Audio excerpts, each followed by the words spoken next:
Hi, I'm Dr. Michelle Ward, and this is Look Who's Stalking. On this podcast, I'll take you through the most tragic stalking cases of our time: ex-lovers, secret obsessions, friendships turned sour, and then unravel the motives of each stalker and outline how you can spot the telltale signs of a potential stalker. Throughout my time as a neurocriminologist, I've studied and interviewed some of the worst criminals and predators in the world.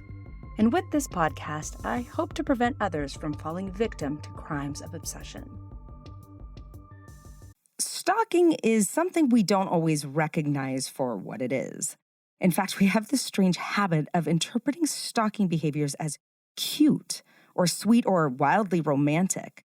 After all, stan has just been added to the dictionary as a verb to describe a superfan's dedication, and people throw it around all the time.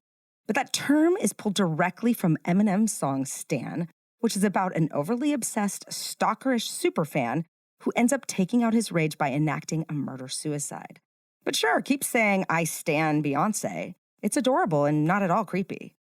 Or the Police's hit "Every Breath You Take," which I'm pretty sure has been the most played pop song ever. It's too often viewed as a romantic song because we live in a culture where saying "you belong to me" is thought of as like swoon-worthy thing to say. Seriously, Sting himself said, "The song is about a jealous lover. It's not what you think." And yet people play that song at their weddings. But stalking is nothing to scoff at. It's a persistent, unwanted pursuit of an individual by another that evokes fear in the person. At its most harmless, it's annoying. And when it's at its worst, it's life-threatening. But even a harmless and annoying behavior, such as bombarding a victim with gifts in certain contexts, could be the first step in a series of escalating incidents that get progressively worse over time. Because intrusive, obsessive behaviors that can be masked with romance can sometimes be quite dangerous, and at the very least, they are a red flag.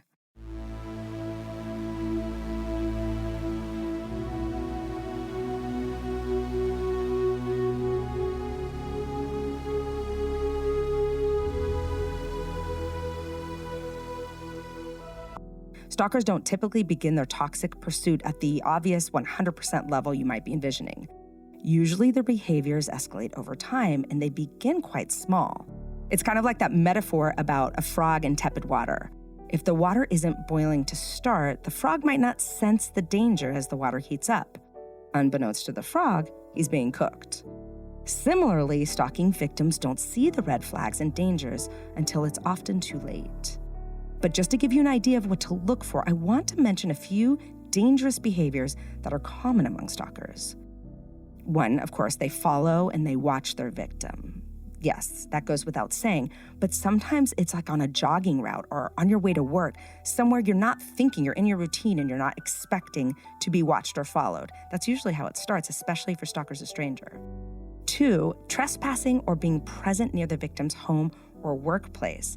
As they get more brazen, they come closer to you. So an anonymous stalker, or even an ex-boyfriend stalker, they watch you from afar, but if they don't get caught, they come closer and closer to where you live and work. Stealing or vandalizing mail or property of the victim. Now, sometimes that's because they want to know who you're talking to and what you're doing and what kind of bills you're getting. They might steal your credit card bill to see where you've been going. But other times it's just kind of to like up the ante a little bit, to interact a little bit more closely with their victim.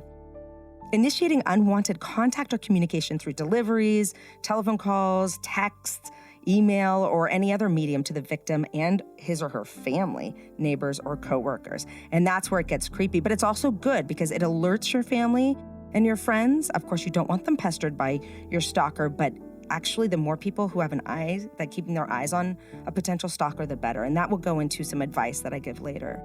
Using digital or video cameras, GPS systems, and other tracking devices. Stalkers do this. I mean, we walk around with, basically a stalking device in our phone. Sometimes they hack that, but I have known many, many stalkers, more than you'd think, who've put GPS tracking devices on their victims' cars. And how easy is that? They just follow them from their phone. Monitoring the victim's internet history and computer usage. No, to do that, they have to either live with you or they have to hack you. And my favorite, cyber stalking. Don't we all kind of become amateur stalkers via the internet? Okay, I would love a show of hands of, and I'm myself included, who have never looked up their ex-boyfriend ex-partner, or who your ex is dating. That's my personal favorite. No, but it's true. We're all kind of, I do it. I hate to admit, and I'm like psycho about it. I'll look up who I'm dating's ex-girlfriends from before me and get mad about it. Like that's a thing, like that's okay. Here's the thing. It also makes us understand the brain of a stalker better, because when we get all obsessive like that, and totally normal, mental healthy people, if we can get triggered, could you imagine what a stalker goes through when they have access to your social media? And we'll get into that, because honestly, the second you get a stalker, you have to erase your social media presence, and young girls don't want to do that. It's like getting rid of your social life. You know, you could see why people are like, I don't think so. Stalk me all you want, dude. But stalkers can become murderers really, really quickly. And that's what we're going to talk about today. So today we're going to be talking about Katie Socci. She was born in 1982, and she was the oldest of 3 girls in the town of Auburn, New York. As anyone in her family would tell you, she was awesome. Katie was kind, responsible, and had 1,000 friends. After graduating from high school, Katie studied nursing at Cayuga Community College, and she graduated in 2003. She then started working as a traveling nurse, doing short contracts at various hospitals, which is kind of a really popular thing for a young nurse without a family to do. While she was assigned to a hospital in Rochester, Katie met David McNamara, and he was an attractive fellow nurse. He was 6 years older than her. David was engaged at the time, but Katie quickly began a friendship with both David and his fiancée. In 2004, Katie worked in California for a time, and her job allowed her to travel a lot, so she decided to take advantage and move to a new place. She was out there for about 2 years, but she stayed in touch with her family and David McNamara the whole time. By the time she decided to move back home, David was single again. So with nothing holding him back, David swooped in to pick up Katie from the airport once she got back. And poof, suddenly David and Katie were in a relationship. Within a couple months, Katie moved into David's place in Rochester, New York. Okay, I want to stop here for a second, because while that sounds all fairy tale-esque, there is actually a red flag there. And anytime somebody speeds up the cadence of a relationship, like you're moving in really quickly, or they want to call you a girlfriend right away, or love bombing you, it's super romantic and it feels great at the moment. And sometimes it's nothing, but it can be a red flag. So I always say, like, look, if you're being love bombed within a couple of weeks, doesn't mean this isn't the one, but just keep your guard up a little bit, be vigilant, because while not all love bombing and moving in quickly ends up in a stalking situation, almost all romantic stalking situations started out like that. Love bombing is when you're in the beginning of a relationship and you feel all of those like butterflies, all those oxytocin feelings, and you're like, I love this guy, he's the one, but you know better than to say it. You know that like you're going to sound creepy if on date 2 you say I love you. But there are people who do it. They literally just say it, what they're feeling. They say it really quickly. Sometimes you feel pressure to say it back, but it's that kind of incessant early stage, I love you, I love you, I love you. Every sentence is I love you, I need you, I want you. And those are all great things to hear at the appropriate time. They're great to hear really at any time, but they can be a red flag if they're said really early. And also, if you're not saying it back, you can feel sometimes almost an urgency or an obsessiveness to the way it's being delivered. And I guess that's why it's called bombing. They're just overloading you with these affectionate terms that, yes, they want to be with you all the time. And that's not the normal pattern you'd see when you just start dating somebody who's saying they need you, saying they want you, starting to ask everywhere you're going at every time of the day, and wanting to not share your time with anyone else. They want to know what time you're coming home from work because they want to meet you. And if you have plans, they get a little annoyed. That's like the love bombing. It's almost like a possessiveness early on. Love bombing, once you're in a committed, solid relationship with some history behind you, is different. That's, they say after 18 months is when you truly know your real feelings for someone, because the oxytocin has kind of faded away a bit. I mean, you still get it back, but anyone who's kind of acting like you guys are in a full-blown committed marriage type relationship early on is probably a love bomber. Could be nothing. Sometimes those relationships end up becoming beautiful marriages. The bad stalking type, romantic stalkers, kind of always start that way. All right, so that's the first little red flag. She has no reason to suspect that as being a red flag, But of course, hindsight's 20/20. Anything that's rushed like that always gives me pause. Rochester was an hour away from Katie's hometown of Auburn, and the distance allowed David to have Katie all to himself for a bit, which, like we suspected, he seemed to enjoy. Pretty quickly, the couple started spending all of their time together. But in February of 2007, David was caught stealing narcotics at work, and he temporarily lost his RN license.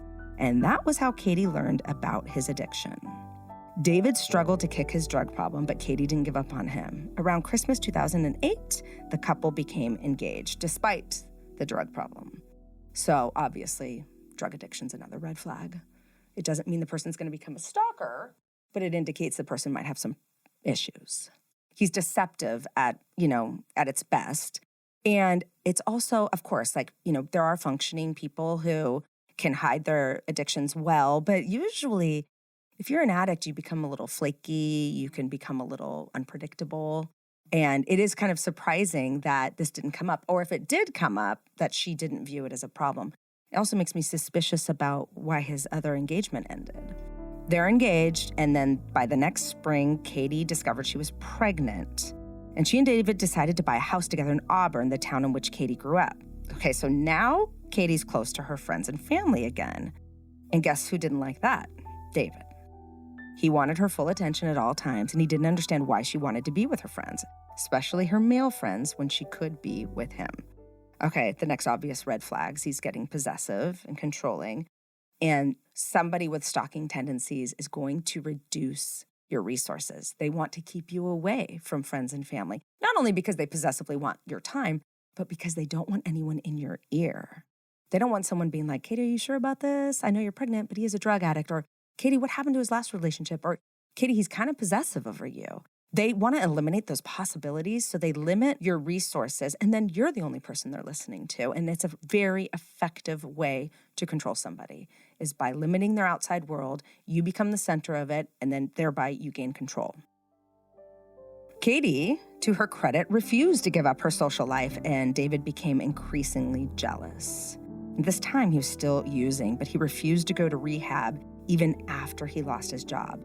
And then he relies on Katie for everything. So now he has nowhere to even go. All he has is Katie. So, of course, he's home. He doesn't want her leaving. She's like a prisoner at this point because, yeah, she can go to work, but he's probably just there looking at his clock, waiting for Katie to return. So basically, David seemed totally okay to let Katie continue to be the breadwinner, and he didn't seem to be in any sort of rush to get a job. And he had no excuse. He had a great education and a great work history in the medical profession, but still he wasn't able to hold down his job, likely because of his addiction and or personality problems. Katie's father, John, picked up on the trend right away. And of course, a dad's going to be like, wait a minute, you're pregnant, you're working, he's staying at home, and he's addicted to drugs. He wasn't into it. And that was the first thing that struck me. He never seemed to go to work, is what John, Katie's father, said. He would have a nursing job for 6 months, but then he'd be out of work. And he was perfectly fine with that, just collecting his unemployment. Yeah, I mean, this is red flag central. This is like, she's in too deep now. She's pregnant. Yes, he's not Prince Charming, but what do? It's confirmation bias. You're looking, if you made the decision that this guy's the right one, you're looking for things to confirm that, not refute it. It's easy to ignore the red flags because not only am I in love and I decided he's the one, we own a house together and we're about to have a baby.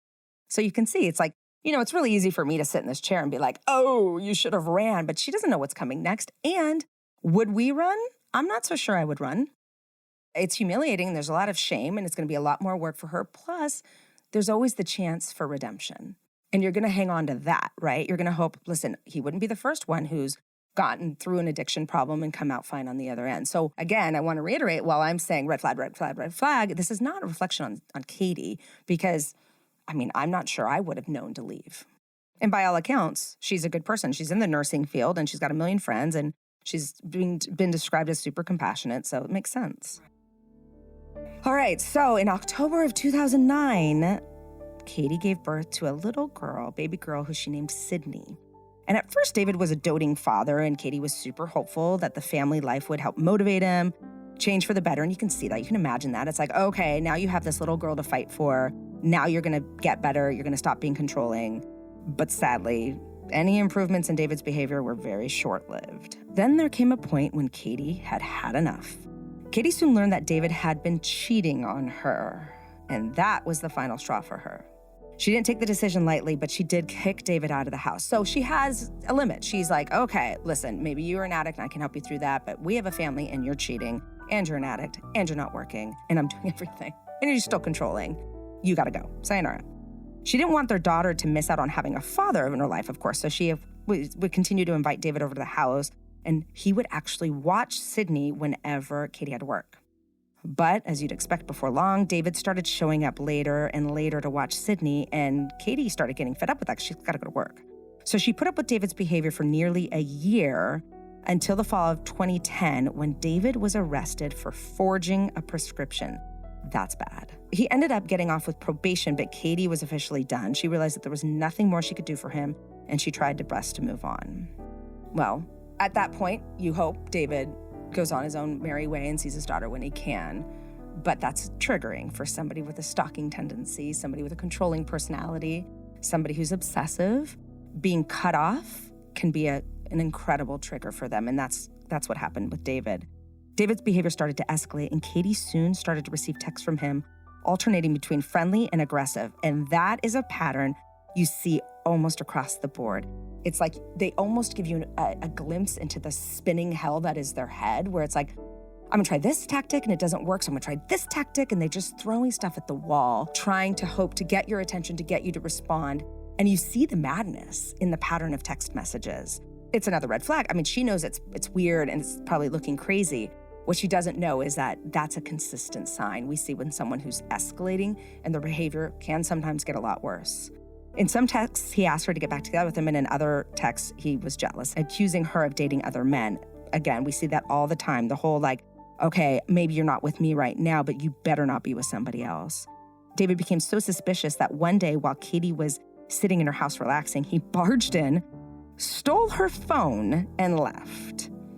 Katie called the police. Don't know how she did that, but she did somehow call the police, who made him return to her house. They ordered him to return the phone, but he denied taking it. She called 911. She did the right thing. One night, while Katie was out of the house with her brother and some friends at a bar, they noticed David's car outside. So he's officially moved to stalking. Katie's brother went outside and confronted David, which of course results in a shouting match. So now they're out there yelling at each other. But this, again, is just going to escalate David's behavior because he's already boundaryless at this point, and now he's thinking, oh, her brother doesn't want her with me. So sometimes he'll even triangulate on somebody else, and that's probably why he was aggressively yelling at him. And another night, Katie went on a casual dinner with a friend, and not long after, she learned that David called her date's boss. So this friend, this guy friend, who she went to dinner with, his boss gets a phone call from David to tell him that his employee had been harassing Katie. Basically, he just pinned his own predatory behavior on Katie's date. So he described what he's doing to Katie and said it's this like innocent dates that was doing it to this place of work. And this guy has no job, and he's probably on drugs. And so he's probably staying up if he's doing those types of drugs. Whatever drugs he's doing, I don't know. But he's got all the time in the world and all of the obsessive features to do it. And he's digging deep. He's already going. And these are all bad news. Like, all of this is, okay, the guy has no boundaries. Do you know how embarrassing it is to call? Like, he must be so brazen and have such moxie to call some stranger and be like, oh, your employee is doing this. So yeah, she's mortified, and David just gets worse and worse. He then contacted Katie's male friends, spreading nasty rumors and telling them that she was a slut, hoping they would cut off contact with them. Like, who's gonna take that phone call seriously? Oh, your ex-boyfriend is saying you're a slut. I can't be friends with you anymore. But here's the thing. I think he's at the point now where he's not trying to get her back. He's just making sure no one else has her. I think he's pivoted now, knowing that he's not getting her back. He's tried every antic, but now he's like, I cannot live if she's with someone else. And I think that might be why he is going ahead with his slut-shaming campaign. Then one night, after all of that, Katie was putting Sydney to bed, and she went downstairs. And David jumped out from behind the frickin' couch. I can't even. Terrifying. It doesn't matter if you recognize that it's your ex. A human just jumped out from behind a couch in your locked house. You lose your mind. And then even after you recognize, okay, I know this person, your body is still in hypervigilant mode. Like, your autonomic arousal is through the roof. It can never be normal. That person is he's certifiable at this point because Normal people don't do that. But guess what? It's worse than that. To her horror, she realized that he had snuck in earlier in the day. He's just hanging out there, hiding, waiting. I mean, that's predatory behavior if I've ever heard of predatory behavior. So, of course, she kicks him out and changes her locks. But how do you can't unexperience that. You know now. She's got to know now. This guy's dangerous and everything's escalating. It's linear. And that's the other red flag I want you as listeners to remember. It's linear. They don't go backward. Like, it's as these things are ramping up, you need to know that if they're willing to ramp up, that means they're willing to do more, and they're becoming more emboldened, and violence can be around the corner. Not every time, but when there is violence, it always looks like this from the beginning. Though this behavior was terrifying, Katie decided not to call the police because she didn't want to have her daughter's father in prison. Think about that. She's not just worried about her own well-being. She has to think of Sydney. And she's going to have to answer some big, tough questions to Sydney later. Yes, your daddy's in jail. I mean, he wouldn't have still remained in prison. But if Sydney learns that her dad did get arrested and perhaps did serve some prison time, she has to explain that she's the one who put him there. And so she's taking the long view. In hindsight, of course, we wish that she had called. But again, it's really easy for all of us to sit here and hear this story and be like, oh, you should have done this, you should have done that.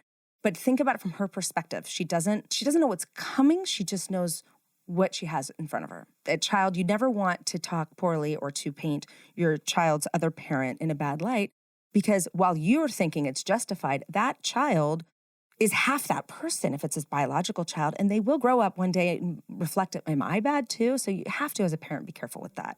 Not that this is a parenting podcast, but she felt that if he could just make it through this probation period without getting in further trouble, then he would finally give up on her, which I actually think the probation is probably why he hasn't ramped up even worse. She begged him to leave her alone, but he doubled down. Her neighbors told Katie that they'd seen him going through her trash, and she soon found evidence that he'd broken into her house when she noticed a set of car keys was missing. So that's so creepy. While you're gone, while you're at work, your creepy stalkers in your house hanging out. She immediately called David and demanded that he bring him over. But when he did, his behavior became even more erratic and strange than it had been. He wasn't wearing a shirt, and he was flexing his muscles and bragging loudly to her that whomever she is seeing doesn't have what he has. We've gone to the crazy place.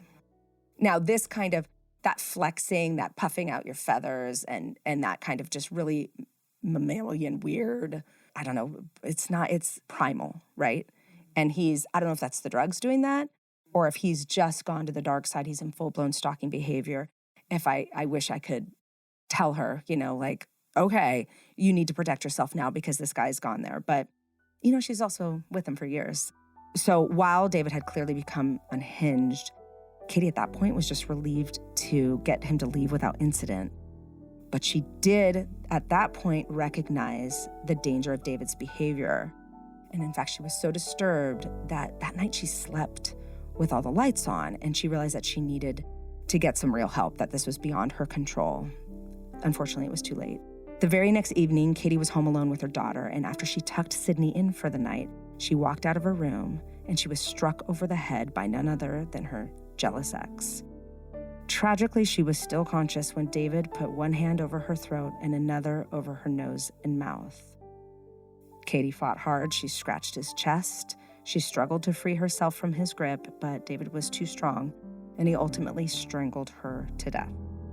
This leaves their 1-year-old alone in the house. He left her there, and he carried Katie's body to his car. He drove to a secluded area, and he dumped her in a shallow grave off a nature trail that he had dug ahead of time. If that isn't premeditation, I don't know what is. What an asshole. I better understand impulsive types of murders. I've been studying my whole life. They're horrifying, but we've all gone off been so mad where you're like, oh, I'm so glad that I don't have not really, but you feel like you could hit someone. You don't, because your frontal lobe works so you can control yourself. I don't have sympathy or empathy for those types of murders, but you understand them a little bit, or you identify with them a little bit better than you do these predatory, cold blood types of murders. This guy's a stalker. We know he's a predator, but even Most stalkers don't plan to kill their victims this far ahead of time. Often they decide, like, if I can't have you, no one will. But to dig the fucking grave, that's the pitfall I fall into all the time. I try to project normal, rational thought on criminally insane people. This man, and that's one thing I want to elucidate for listeners, is that once you are a stalker, once you're full-blown harassing and treating another human like prey, there's no more reason, there's no more logic. This guy willingly orphaned his daughter for all intents and purposes because he knows he's going to jail for the rest of his life if he doesn't kill himself, and he knows that her mom's dead. That level of selfishness could look psychopathic, and maybe it is, but it's consistent across violent stalkers, and they don't even think that far ahead. They're so wrapped up in the horror film that is their brain at the moment, where they literally, all they're doing is thinking about their victim. They're brushing their teeth, they're taking a shower. Everything they're doing, that is what they're focused on. They often forget to eat because they're so hyper-focused on it. So yeah, what he did was really premeditated. He was just in a heightened state of mania, and I don't let him off the hook for it at all because there's plenty of times. He does have some functioning capabilities. He wasn't, a stalker his entire life. It sounds like he wasn't a great person. But to take it that far, he did not kill her impulsively. He planned it out. So a lot of times I can look at a stalker and be like, okay, this is standard borderline personality disorder behavior. It's so layered when there's drug addiction because you do behave in ways that are out of the norm. It does that to the most calm, normal people. Do drug addicts usually stalk and kill? No. But for me to look at David's particular behavior and be like, aha, I think he's a psychopath, or I think he's borderline, or I think it's too hard because of the drug addiction. And I find it in any type of predator. I want to peel back the layers of the onion, but it's hard. It would be interesting to understand who David was before his addiction, and we can't get our hands on that. I've certainly looked, but it would be interesting to see. I mean, it's a certain type of person who's willing to steal drugs at their work anyway. So I imagine impulsivity is not something that hasn't been used to describe him before. But this type of killing that he did, that was not impulsive. That was predatory. It was premeditated. And it's a very different type of killing, I mean, stalkers sometimes do premeditate because they're like, I don't care what happens. I cannot live on this planet one more day without this person under my control. And he took that all the way. Katie's mother, Tina, realized that David had killed Katie in front of their daughter when the toddler said, "Mama, fall down," the day after her mother's death. Here, Katie had been concerned about having her daughter have a father in prison, but David had no concern at all about depriving his daughter of a mother and a father for the rest of her life. In the morning, Katie's neighbor noticed that her dogs had been left out all night, and after getting no answer from Katie, she called the police, who found Sydney alone in her crib. I'm glad she called in the morning. I mean, where's the regard for this child, this dad? He doesn't even, he should have done something to it. I'm glad he didn't take the daughter with him, but what if she'd gone for days without being found? They immediately started searching for Katie, and in the meantime, quickly zeroed in on David. They called him in for questioning, of course, and he naturally denies having anything to do with Katie's disappearance, but law enforcement noticed scratches on his face and chest, in addition to his suspicious behavior, which is not surprising. Despite what David may have told himself, he was no criminal mastermind. He actually, unprompted, told police, well, it's not me because I haven't been digging. There's no mud on me. And that's all before Katie's body was found in the shallow grave. So here he goes to all this length to hide her body, and then he basically just rats himself out to the police. He was calculated in his murder, but then totally impulsive and off the cuff when he was questioned. He has features of a sociopath or a psychopath insofar as he has no concern for anybody but himself. But stalkers are really selfish, and they can be really selfish without being a psychopath because they get so stuck in the spiraling vortex that is their thought process at the time. I mean, I've talked to them before, and the way they describe the obsession, they are just literally operating on instinct alone, and they can't undo it. It's a horrible place. I have no sympathy for them at all. They're some of the most selfish people roaming the planet. But when they describe what they're going through, it's actually horrifying for them too. And I mean, I don't really care because of what this guy did. But it gives you an idea. Listen, if we don't understand how stalkers work, we can't prevent them or avoid them or treat them. So, of course, he basically rats himself out. And based on his accidental confession, the police go to the woods. And later that evening, Katie's body was finally discovered. I just can't even think about her parents. And this is what's really, really messed up. When your daughter is being stalked, all you do as the parents is you go back, think, what if I could have done this? What if I'd done that? What if when I saw this, I did this? The hell that is now their heads is horrifying. I have chills. I wish I could be like, look, in reverse, of course, you're going to look at it that way, but no one knows. We don't have stalking 101 in school. Like, only because I trained in this do I know what to look for next, but I never get these stories before they happen. His most obvious dangerous behavior and the murder were a day apart. I definitely also want to point out that, and we'll see this through the series over and over and over again, it is almost impossible to stop a stalker. Law enforcement used to historically just think of these as like lovers' quarrels and they would do nothing.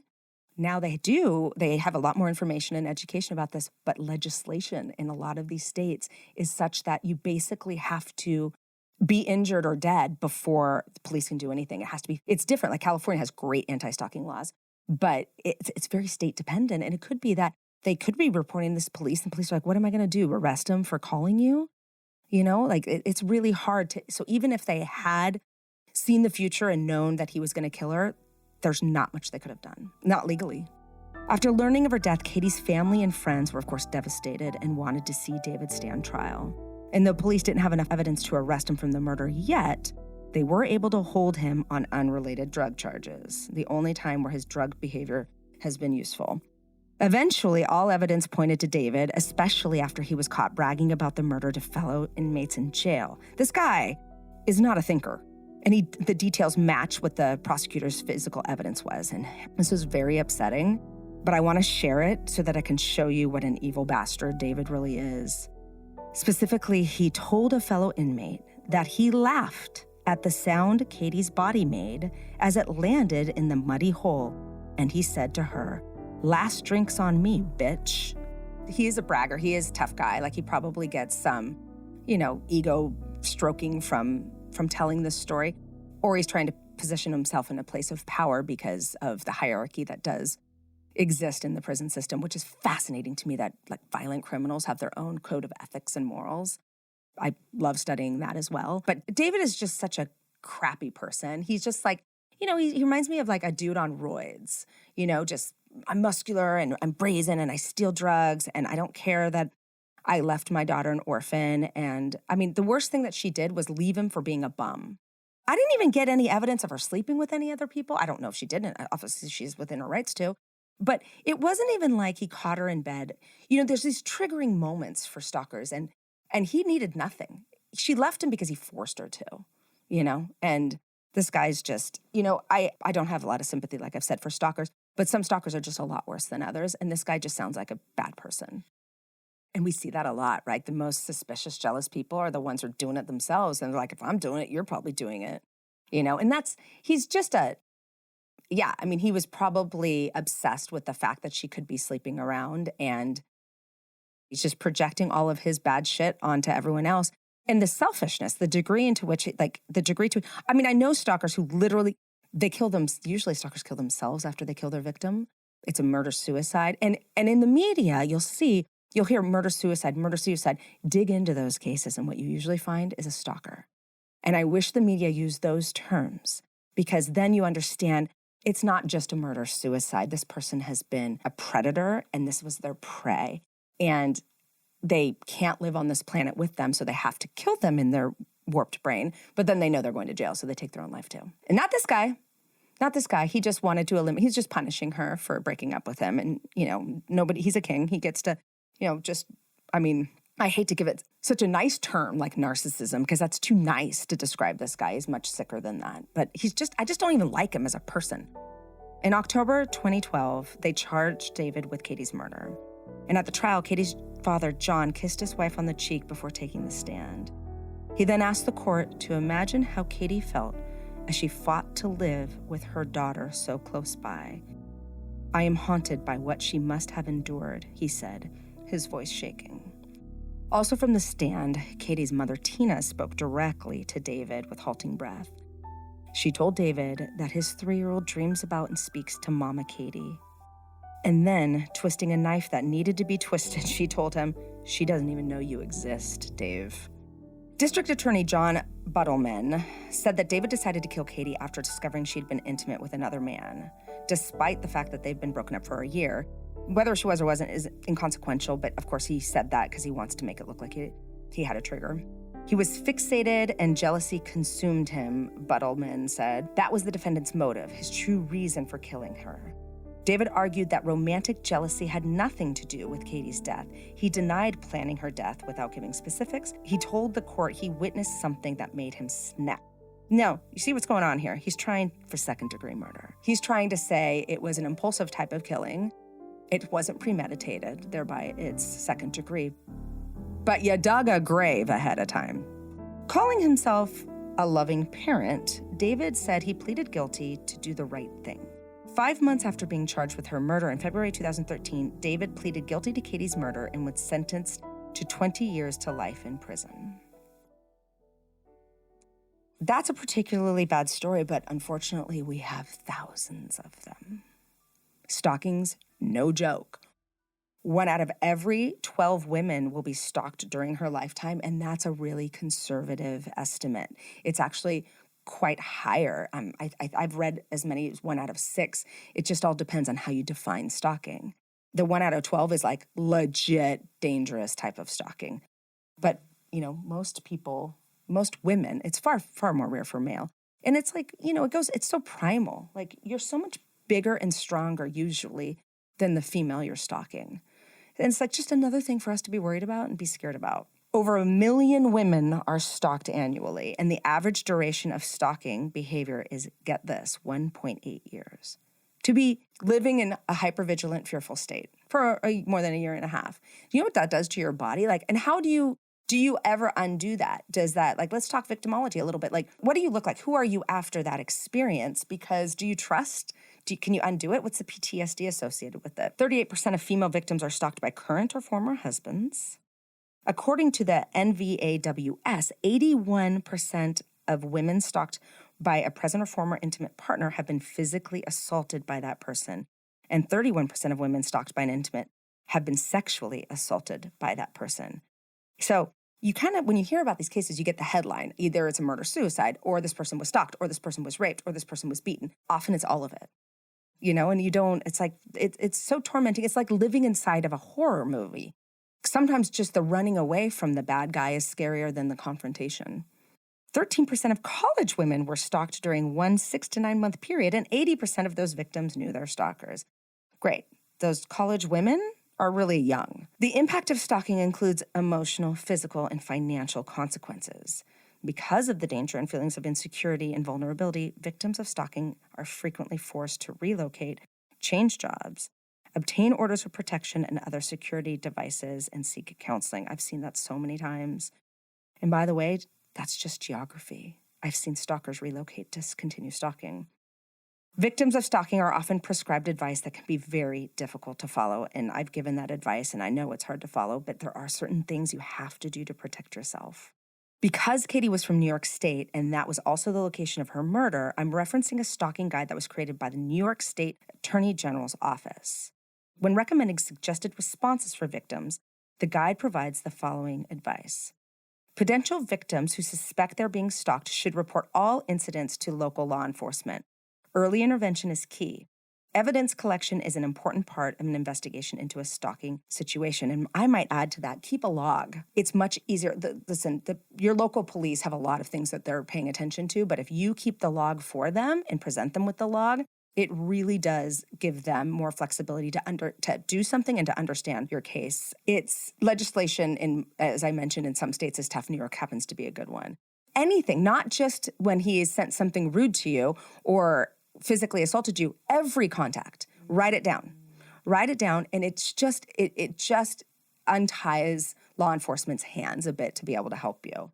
Victims should avoid all contact with the stalker, as any response, even a negative one, may be viewed by the stalker as encouraging. This is particularly important when we get these stalkers who are not mentally well, who are, I mean, you could argue none of them are mentally well, but actually have psychiatric illnesses. And we do get those. They have a relationship in their head that does not exist. And they are able to read signs into things that are not there. And these are severe psychiatric illnesses. Particularly with those, you cannot respond. But you cannot respond to anything. And it's so hard. You want to be like, leave me alone. But that fuels the fire. I've seen it over and over and over again. No response is the only response. The guide goes on to suggest that victims make no response to cards, gifts, letters. We already talked about that. Be very aware of your surroundings. Change locks, passwords, and PIN numbers. Create a personalized safety plan. What that means is, who knows about this? Who can you call quickly? Who can get there quickly? Who can be an extra eyes and ears and be aware for you? This is a little far on the list, but I would say it's the most important one. Seek an order of protection, also known as restraining orders or temporary restraining orders. They're really important. Most stalkers avoid them and ignore them. That's not why they're important, because your stalker's probably going to ignore it, but it allows the policeman to arrest him. It allows law enforcement to actually put cuffs on the guy. It makes it much easier. Again, I'm not saying that your stalker won't still do it. Usually they do. But it's a kind of a double-edged sword because it can infuriate your stalker. Take photographs of damaged property. Again, that all goes in your log. Use a corded phone or pay phone for sensitive conversations. But if you have the option of using someone else's phone or a corded phone, go ahead and do that. A burner phone. Get them at Target. They're not expensive. This is an important one because if someone's spending all day and all night obsessing on you, they've probably taken some YouTube courses on how to hack you. So use a safe computer, one at the library or one that belongs to somebody else, maybe at somebody else's house. Because if you're making your plans, you don't want the stalker to know about it too. Check cell phone settings for services that will reveal locations and times and turn them off. Turn that feature off immediately. Search for personal information on the internet and contact various agencies to request that this information be kept private. I did this. I had an internet scrub. You have to pay a little bit of money, but you don't want any personal information on the internet. And for the love of God, I know this is hard, but you got to get rid of your social media. And not just make it private, because these people are crafty. They're going to make a dummy account, maybe an account that looks just like a friend of yours. They find ways. I've seen it a million times. It's not worth your life. Just halt social media for a minute. Don't let other people tag you in anything. That's especially the 13% of college kids. Show me the college kids without social media. College children, if you're listening, or college adults, if you're listening to this, if you have a stalker, you've got to become as invisible as you possibly can. And life will allow you to have social media eventually, but it's worth it. Mental illness and stalking and all of sorts of these other things are taught in high school. They should be taught in high school. Because otherwise, unless you're listening to podcasts, what do you know about it? Or unless you've already been a victim. Listener's point of view, it's like, well, what can you do? And what are the things to protect yourself? And it's, of course, like change your jogging route. Don't take the same route to work every day. Yes, you can do all of that. But maybe you have to become your own detective and get your own information to really protect yourself. So I'd love to end on some silver linings and an update on little Sydney. Katie's daughter, Sydney, was adopted by Katie's parents, Tina and John Socci. And David's family is not involved with her, and that's probably for the best. According to Katie's family, Sydney is the spitting image of her mother in appearance and personality. From her dislike of elevators to always needing her hair combed to fall asleep, Sydney is now about 12 years old. Also, a silly event that would probably make Katie smile, the Socci Stiletto Stampede, which was created in her honor. It's a 5K run that starts with a 50-yard dash in heels, and participants are encouraged to wear silly costumes. The money raised goes toward a nursing school scholarship set up in Katie's honor. There's another important point that I hope we can drive home in this. All stalking legislation changes because somebody got killed. And it's so infuriating, and it has to go state by state by state. It's not until you get a Katie Socci do you see laws change. So their deaths aren't in vain always. I mean, they're tragic and hopefully preventable. But in most states, like in California, it was the Rebecca Schaefer case, that actress who was killed by a fan. That's everyone turned around and changed it. And we're slow at it. Really, anti-stalking laws should have come into effect when John Lennon was killed. It's a really slow process, but it's people like the families of Katie Socci and other victims who make it happen. And I really champion that because it's the worst way to lose a child from a human predator. It feels so stoppable. But if you can save someone else, it doesn't take away any of the pain, but it adds meaning to the life and the death. If you suspect that you are a victim of stalking, text or call the Victim Connect Resource Center at 1-855-4-VICTIM. That's 1-855-4-VICTIM for more information or assistance in locating services that can help you or a loved one during stalking experiences. You can also go to stalkingawareness.org to find more resources, information, and guides to help you deal with this difficult situation.